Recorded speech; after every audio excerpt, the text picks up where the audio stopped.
small compromise here, a little sacrifice there. It doesn't feel like a betrayal. It feels like the right thing to do. A good man adapts. A good man provides. A good man makes sure everyone else is comfortable, even if that means swallowing his own discomfort. So he does. He learns to say yes when he wants to say no. He learns to smile when he wants to disappear. He learns that his desires are an inconvenience, his truth an obstacle, his existence something to be managed rather than expressed.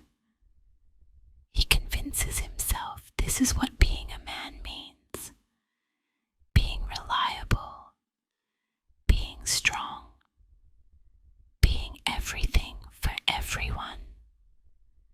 And with every choice, every concession, every little moment where he silences himself for the sake of another, he disappears, not all at once. No, that would be too obvious.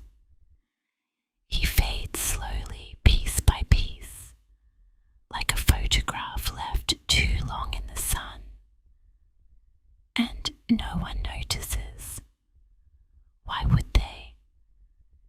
He has made himself invisible in the most beautiful way. He is agreeable. He is responsible. He is loved. And that love, that approval, becomes his oxygen. He doesn't even realize he's suffocating. Decades pass. He builds the perfect life, a respected career, a family, a reputation as a man people can count on. He is admired. People say, "We need more men like him." But they do not see him because he is not there. He is a collection of responses, of roles, of perfectly curated behaviors designed to meet expectations he never agreed to. His laughter is practiced. His words are measured. His very presence is sculpted to fit the space others need him to fill. But at night, when the world is silent, when there is no one left to perform for, something terrifying happens.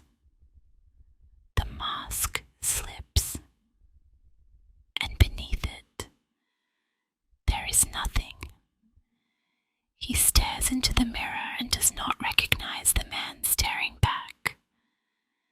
His mind races. He searches for memories of himself, his real self, the self that used to dream, to feel, to want. But all he finds are echoes, fragments of a life he never truly lived. And suddenly, the realization crashes over him. This life is not mine. It never was. He had been living on borrowed expectations, building a future that was never his to begin with. And the worst part? No one ever asked him to. The world didn't demand his sacrifice. He chose it. He chose it every time he said yes when he meant no.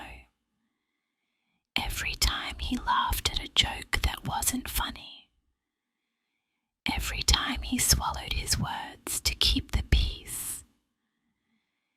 every time he molded himself to fit a version of a man he thought he was supposed to be, and now standing in the wreckage of the life he never wanted, he realizes there is no way back, no way to reclaim the years, no way to unlive the choices that led him here. The worst tragedy isn't that he lived for others. The worst tragedy is that it took him his entire life to realize no one would have stopped him from living for himself. But now, it's too late, isn't it? Or is that just another lie he's telling himself? This has been Voy. Until you're